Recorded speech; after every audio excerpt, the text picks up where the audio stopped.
Well, ladies and gentlemen, boys and girls, my name's Alistair Leith of Astro Science, and I thought I'd make, as a sort of gesture to getting this science business up and running here in Northamptonshire, I'd make a sacrifice so you don't have to. I have bought this telescope, if it can be called that. I've just taken a few bits and pieces out of the box with a view to giving it a glance over. And I really do pity anybody who buys this, I really do. This is a refracting telescope, ladies and gentlemen, boys and girls. There's the objective lens. That is probably, I'm not so sure of the exact aperture of this, maybe about 50mm. Again, I can't say where I've got it from, although some of you might recognise it. But it's an example of what not to buy. It only cost me £10, but as you can see, it is a pile of tat. And I'm going to show you why. Firstly, the eyepieces. If we look at the eyepieces, I'll come in a bit closer. You can see that they're not of the standard size. I mean, if I can grab something which is maybe of standard size, I don't have to hand, but that's 1.25 inches it should be, and it's not. You can tell it's not been well engineered. There's nothing on the side, it's not even a plossle. So these eyepieces are not much use if you decided to upgrade your telescope later. But then again, you might decide, you know, just that you probably want to get new eyepieces with your new telescope anyway. So I'm going to pop that in. When I hold it up initially and take a look through it, it's hard to kind of demonstrate, but the image through this isn't very clear at all. In fact, I'm holding it by hand, granted, but I'm reasonably steady. It's not a heavy tube after all. I'm trying to gain focus on the tree that's outside, and the image quality of this telescope is pretty poor, to say the least. I mean, let's see if I can open up a window here and get the darling wife to quickly show through the eyepiece so you can see for yourself. There we go. So if I kind of see if I can point it over here, yeah, you probably can't make out much. It's not exactly what you call focus, but then it's not easy to gain it. I'm having problems trying to focus anything at all with this.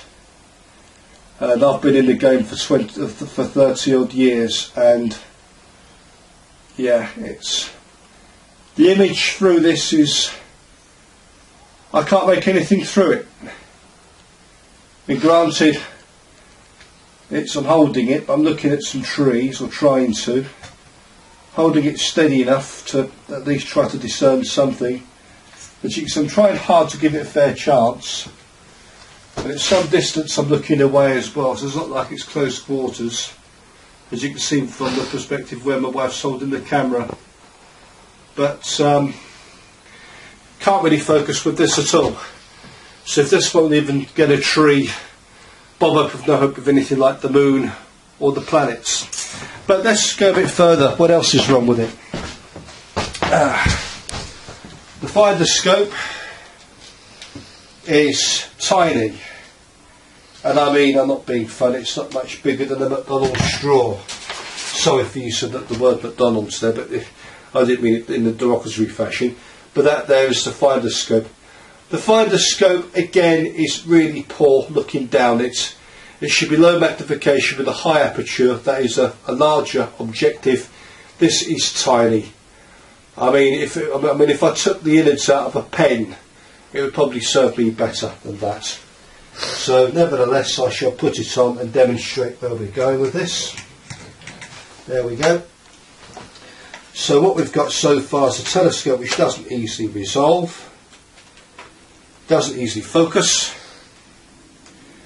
And I mean, to be honest with you, I only paid £10, but I'm putting this together because a lot of you are buying these still out of goodwill and expecting to at least see something with it. And I'm doing this because so many of you I know have made the purchase. You know, it's only £10, but it's a lot of money if you haven't got it. This is the tripod. Now, I don't have to mention really, do I, that, you know, this is kind of, let's extend it out, there we are. There's no accessory tray with it. The tripod, I don't know. I mean, at best, I suppose I could put my DSLR on it after. I don't intend to use this, by the way. As I said, I've just bought this as a way of sacrificing the £10 of my money so you don't have to. Please don't give this to any kid for Christmas. It really is a pile of doo-doo. So here we are. We've got this. But I now have to loosen to move this up and then screw on the telescope itself. And there we are. So basically the general idea is you're going to go out into the night sky and do your astronomy, and you're going to be moving this around, trying to I suppose I'm kind of right-handed with my eye, trying to get in whatever object you possibly can. In fact, if I could ask my wife quickly to come over here to show you and give you some sort of perspective. If you could just quickly kind of point the camera just down the finder there, please, Kath, just so they can sort of see roughly what I'm talking about, then down the eyepiece. So this is, you know, it gives you some perspective of what you're going to get for your money. I know £10 isn't an awful lot of money, but generally speaking, what we've got here is a tripod that's not very stable at all. It's very difficult to move this around. Very flimsy plastic. And as you can see, there's nothing really to tie it off here except if you tie up the nut underneath. So that's going to be very easily knots. You can tie this off if you want to, but again, it's not stable. For £10 it's not a lot, but I've just taken a look at this and I'll tell you right now, ladies and gentlemen, boys and girls, this is not a functional, usable telescope for amateur astronomy. Taking a look at it the way I have, I can't focus anything on this.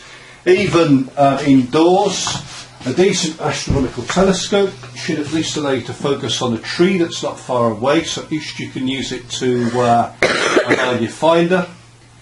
And I can see I've got inferior optics here, and I'm just having no luck at all. I mean the optics are inferior. I'm surprised I haven't put a donut around them to stop it down. But anyway, all I can say is if you see anything like this in the shops, please save your money, because if it's for somebody's birthday or Christmas present, they're going to be disappointed. Anyhow, that's all I have to say on it. Again, I can't say where it's come from. I can't say which retailer is, but it's indicative of a high street shop. So please, ladies and gentlemen, boys and girls, I have sacrificed my £10 so you may save yours. On behalf of the Online Astronomy Society Academy and Astro Science, thank you for watching. Press the record button and that turns it.